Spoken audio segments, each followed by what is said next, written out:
If you run ads on Shopee, I mean, if you actually have a Shopee store or Lazada store, I have a very unique Facebook advertising strategy to help you run ads effectively to your Shopee store. You see, the challenge about Shopee store is when you're running ads to drive people over to your Shopee store, you're not able to track and you're not able to retarget. So I have a unique strategy, which I shared with you last week. But this course itself, you can actually go to my website and buy.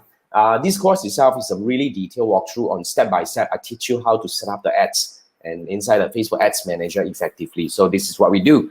All right. Yeah, so there are two questions coming from Francis.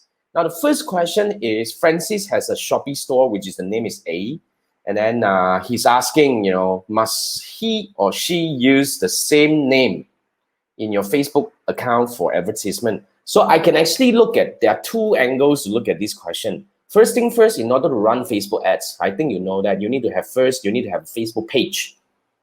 Okay, so that's a Facebook page. Now, basically, when it comes to Facebook page, you can name anything. But if you have, I mean, not necessarily, to be very frank, if the answer is you just want a yes or no, right?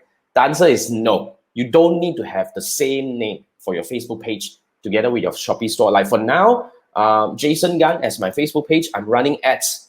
I'm running ads to my, you know, my website, which is Tribe Academy. So yeah, it's fine. Doesn't matter. So same goes to your Shopee store. It's the same thing that you do. All right. So you don't need to have the same name. So a Facebook page and your Shopee store, you can have different name. At the same time, if you want to kind of like, of course, when it comes to your Facebook ad account, then you definitely can have different name as well. So that's how the whole thing works. Okay. You have no issue. Everything is cool. Okay. So that's the first question. Thanks, Francis.